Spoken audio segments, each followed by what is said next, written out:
네, 작년 5월 8일입니다. 야권에서 이걸 5.18 사태라고 부를 정도로 심각했던 건데 한 의원이 봄날을 간다라는 노래를 불렀죠. 그때 그 자리에 있었던 최고위원들 과연 이번 공천에서 어떻게 될지 저희가 그 성적표를 공개해드리겠습니다. 또 하나 정청래 의원 공천 탈락했잖아요. 그것 때문에 더민주당 내에서는 라이언 일병 구하기란 영화에 빗대 정청래 일병 구하기란 말이 나올 정도로 아주 열성적인 구명 운동이 되고 있습니다. 과연 결과가 달라질 수 있을까요? 일단 오늘 나온 세 번째 컷오프 결과부터 얘기를 좀 들어보겠습니다. 천 차장. 네. 두 명의 최고위원이 공천 배제됐네요. 둘 다 삼선이고요. 네. 정세균 의원계로 꼽히는 사람들입니다. 전병헌 의원과 오영식 의원인데 네. 사실 오영식 의원은 좀 예상이 됐다고 치지만 이 네. 전병헌 의원은 좀 예상 밖의 인물이었습니다. 어쨌든 간에 네. 당 대변인도 맡았고 원내대표도 했기 때문에 나름 중량감 있는 인물이었지만 네. 결국 보좌관의 과거의 행태가 네. 공천을 못 받게 되는 발목을 잡았습니다. 자, 그러니까 전병헌 의원과 임시성을 가진 보좌관, 자신의 보좌관인데 동서관계라 굉장히 밀접한 관계일 것 같고 도대체 어떤 일이 있었던 겁니까? 돈거래처럼 보이네요. 예, 전 동작구청장 부인 이모 씨로부터 네. 보좌관, 그러니까 전병헌 의원의 보좌관이 선거 지원금으로 2억여만 원을 받은 게 적발이 됐고 기소가 돼서 네. 처분을 받았습니다. 네. 이렇게 되면서 결국은 보좌진도 하나 제대로 관리 못하는 의원이 되면서 네. 결국 당에 해당 행위를 끼쳤다면서 공천을 받지 못하는 상황까지 이르게 됐습니다. 여 변호사님. 그런데 일단 전병헌 의원은 아니 세상에 나처럼 그런 지역에서 계속 승리했던 야권의 승리 주도 의원을 이런 일 때문에 나하고 상관도 없는데 이것들 이유로 나를 배제해? 그건 일리 있는 얘기입니까? 너무나 배제가 당연할 것 같은 게요. 네. 지금 그 선거법상 그 부인이나 친인척이, 자식, 네. 여기가 선거법 위반 처벌받으면 아예 본인의 공천이 안 됩니다. 참, 네. 선거의 피선거권이 박탈되는데요. 네. 지금 임모 씨 보좌관 같은 경우는 네. 친인척은 아니지만은 네. 거의 그 전병헌 의원과 거의 생사고락을 같이 하는 분 아닙니까? 동서관계니까. 동서관계에다가 보좌관 정도면은 네. 그 생사고락을 같이 하는 관계인데 네. 여기서 선거 지원금 2억 1천만 을 받아가지고 네. 임모 씨 보좌관이 썼겠습니까? 네. 우리가 물론 나온 건 아니지만은 네, 네. 이거는 누가 말을 안 해도 당연히 예상되는 거고 그렇다면요. 전병헌 최고위원으로서는 네. 저 부분에 분명히 책임을 져야죠. 제 네. 생각에는 공천 배제가 문제가 아니고요. 네. 스스로 불출마 선언해야 될 상황이라고 봅니다. 자, 그런데 일단 보좌관 비리 때문에 어쨌건 이 내부 사정을 잘 아는 공천관리위원회에서 이런 문제 때문에 좀 문제가 됐다고 직접 기자들한테 공개까지 했잖아요. 그렇게 말할 정도로 이 문제가 좀 됐습니다만 어쨌건 본인은 항명을 하고 있고 재심을 청구하겠다는 뜻을 밝히고 있습니다. 근데 앞서 소개드렸었죠. 작년 5월 8일에 있었던 그 봄날은 간다 노래 그 장면. 묘한 장면이거든요. 저희가 영상으로 또 사진으로 공개해드리겠습니다. 어떤 일들이 있었을까요? 확인합니다. 어제 점심때 노래 한 자랑 불러드리고 왔습니다. 연분홍 치마가 봄바람에 휘날리더라. 연분홍 치마가 봄바람에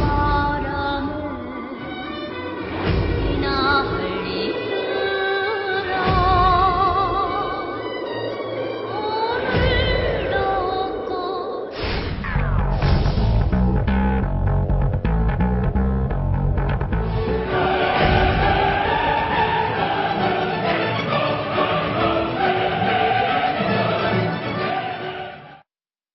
저 장면도 사진 한 장 딱 띄워놓고 보면은 정말로 자 어쩌면 최고 지도부를 구성했던 분들이 채 1년도 되기 전에 이런 상황을 맞을까 싶을 정도인데요. 천 차장, 이 정도면은 문재인 색채 지우기로 봐야 됩니까? 작년 28 전당대회 결과로 다 당선되신 분들이 많잖아요. 네, 결과론적으로 보면 그렇습니다. 하지만 오늘 두 명의 컷오프를 놓고도 네. 과연 이 사람들이 친노 인사인가? 전병헌 오영식 의원이 친노 인사인가? 범친노로 분류되지만 정세균계로 분류된다는 점에서 네. 실제로 친노계의 가장 핵심이라고 불리는 이해찬 의원이나 전해철 네. 의원이 컷오프에 포함되지 물론 아직 발표는 안 했습니다만 네. 아직 들어가지 않았다는 점에서 오히려 정작 중요한 사람들은 컷오프를 안 시키고 주변에 있는 사람만, 주변만, 변죽만 올린 것 아니냐라는 비판도 사실 나오거든요. 지금 현재 김종인 대표는 컷오프를 시키는 것보다는 이해찬 일부 친노 의원들이 스스로 물러나 주기를 압박하는 지금 모양새가 되고 있습니다. 스스로 물러나 주면 오히려 더 도움이 될 것 같아서. 아직까지 이해찬 의원 오늘 공주에 가서도 절대 물러나겠다는 말을 안 했기 때문에 네.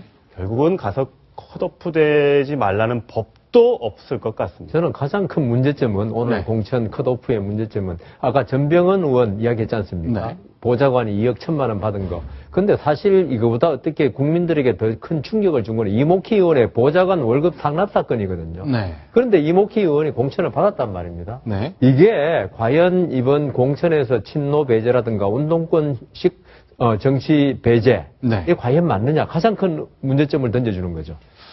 자, 일단 새누리당에도 박대동 의원, 울산 지역의 의원이 그 보좌관의 그 비서관의 월급을 상납받았다는 것 때문에 큰 홍역을 치렀었는데 과연 이목희 의원과 유대훈 의원, 네. 죄송합니다.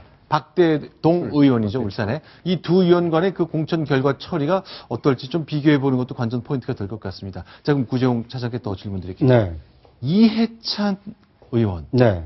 계속 신문 사설도 보면 네. 이해찬 의원 공천 배제 없이 친노 배제했다고 말하지 마라. 네. 이런 말이 나올 정도인데 그렇습니다. 그 정도로 상징성이 크지만 네. 현재 기류가 어떤지 짐작이 가능할까요?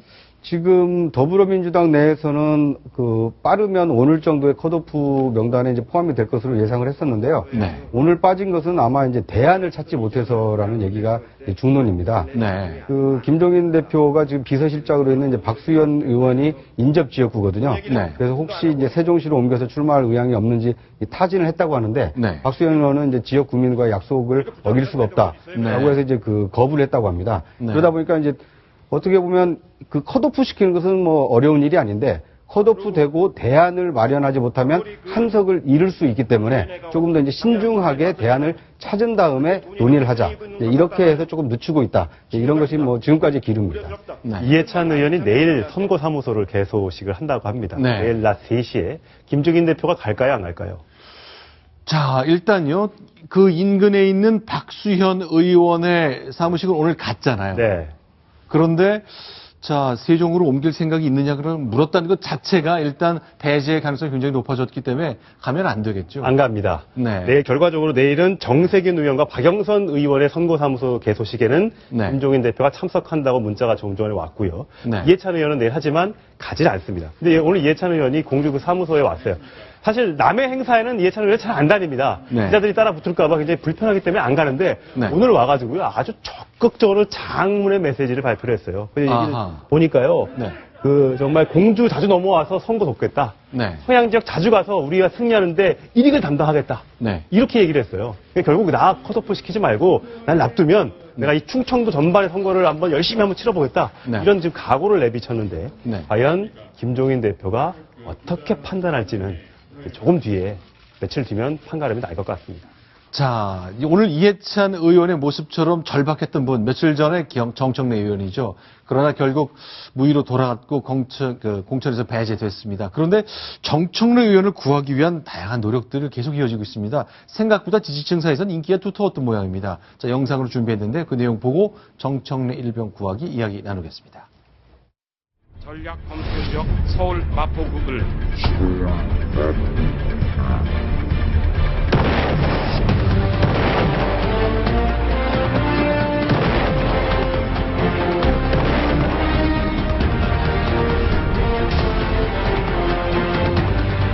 사랑하는 동지 여러분, 정청래를 살립시다.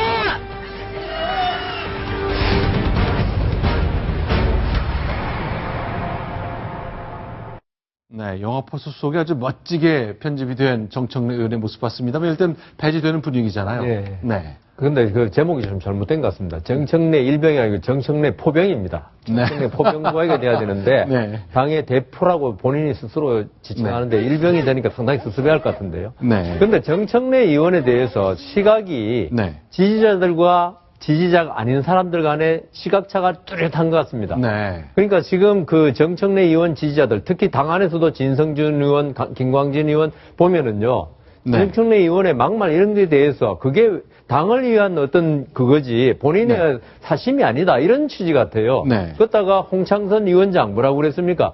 정청래 의원 막말 들어보니까 참 네. 귀여운 면도 있더라. 네. 그리고 시각차가 국민의 시각차가 크더라 이건데요. 근데 일반 그 유권자가 볼 때 정청래 의원의 막말은 조금 도를 넘었다고 우리가 판단을 네. 많이 했거든요. 근데 정청래 의원도 조금 억울하다고 생각하는 게 본인이 막말한 거는 인정합니다. 네. 왜냐하면 사과문도 반성문도 써내고 있지 않습니까? 그렇죠. 하지만 이것은 내가 우리 더불어민주당을 위해서 한 거지 내 개인적인 게 아니다. 이런 면에서 했는데요. 근데 네. 국민들이 보기에는 안 그렇거든요. 네. 그래서 아마 더불어민주당 내에서 정청래 의원에 대해서 많은 논의가 있었던 것 같습니다. 네. 그렇지만 더불어민주당에서는 정청래 의원을 갖다가 살려둘 경우에 지금 이번 선거의 최대 쟁점은 뭐 항상 그랬지만 수도권 아닙니까? 그렇죠. 여기서 정청래 의원의 이미지가 더 씌워진 더불어민주당 후보들이 어떤 경쟁력에 어떤 영향을 미칠 것인가? 네. 그것을 먼저 고려한 것 같습니다. 자, 마음에 안 들어서 그렇다. 이제 지지자들은요, 양심적인 정치인이라고 얘기했고, 올바른 소리를 좀 거칠게 했을 뿐이다. 이렇게 항의하면서 살려내라 요구했습니다. 그런데 박영선 의원은 정청래 의원의 컷오프를, 공천 배제를 어떻게 생각할까요? 지금부터 한 음성 공개하겠습니다. 이분의 생각이 뭔지 좀 짐작을 해보시기 바랍니다. 듣겠습니다. 왜냐면 우리 지지자들 입장에서는 응? 그럴 수 있거든. 내가 그런 얘기를 많이 했어. SNS나 이런 데는 안 좋을 거야. 그대로 하시면 말이 안 돼. 그런데 휘둘리면 안 돼. 굉장히 음성이 좀 조용하게 녹음이 된 건데 저게 팟캐스트에서 공개된 음성이잖아요. 네. 이 정청래 의원에 대해서 이제 네. 당내 여론이 안 좋은 것에 대해서 네. 이 박영선 비대위원이 여론은 안 좋지만 특히 네. SNS 여론이 안 좋을 테지만 네. 그런데 휘둘려서는 안 된다라고 얘기를 했는데요. 네. 그래서 저는 개인적으로는 박 비대위원이 어떻게 보면 이제 민심을 좀 정확히 읽고 있지 않나 이렇게 볼 수 있을 것 같습니다. 네. 왜냐하면 정청래 일병을 구하기가 당내에서 거세면 거셀수록 네. 당에서 저렇게 아끼고 원하는 사람이 많은데도 네. 급참마속의 심정으로 김종인이 잘랐구나. 네. 그러니까 국민이 원하는, 그러니까 국민이 그 더불어민주당에서 무능하고 또는 뭐 네 가지가 없이 얘기하는 네. 그런 어떤 태도에 대해서 이 국민들이 굉장히 반감이 컸는데 네. 그런 반감이 큰 대표성이 있는 사람을 당내 여론을 무릅쓰고 네. 그 공천에서 배제를 했구나. 이것은 결과적으로는 더불어민주당에게는 좀 플러스 요인이 될 수 있거든요. 네. 정청래 일병 구하기가 당내에서만 구하기 노력이 머물러진다면 네. 국민 여론을 조금 호전시킬 수 있는 호재가 될 수 있지 않을까 싶습니다. 자, 그러니까 저 음성 들어보면 박영선 의원은 아니, 그러니까 SNS상에서 저 구하자는 사람 많지만 나 휘둘리면 안 돼. 라고 얘기해서 그 결정이 옳았다는 듯이 얘기했습니다만 이 음성이 공개된 이후에는 조금 생각이 바뀐 것 같습니다. 네. 자, 천 차장 어떻습니까? 그러니까 뭐 어쨌든 논란이 일었거든요. 특히 네. 이제 그 필리버스터에서 박영선 의원이 한번 울었잖아요. 네. 그거는 이제 사람들이 전부 다 진정성 없는 눈물이고 네. 정청래 의원에 대해서 이렇게 막말하는 당신이 제대로 된 야당 의원이냐 이렇게 비판이 쏟아졌거든요. 네. 그러니까 이제 좀 해명성도 좀 했어요. 네. 정청래 의원 한 명으로는 약하다. 여론에 휘둘려서는 안 된다고 했다. 이게 네. 정 의원 지지자 허탈감을 걱정하는 대화였다. 이렇게 말을 조금 이제 네. 뉘앙스를 좀 낮췄지만 네. 어쨌든 간에 이 지지자들 사이에서는 정청래 호병 구하기 네. 굉장히 심하게 일어나고 있는데 그렇다면 과연 김종인 대표가 이걸 받아주겠느냐가 네. 관심이지 않겠습니까? 네. 김종인 대표가 오늘 이해찬 의원 그 세종시 충남에 내려가서 이렇게 얘기했습니다. 정청래 의원을 어떻게 구제할 방법이 있겠느냐라고 기자들이 물어보니까 네. 공관위가 룰을 가지고 결정한 거를 정무적으로 판단할 개연성은 없다.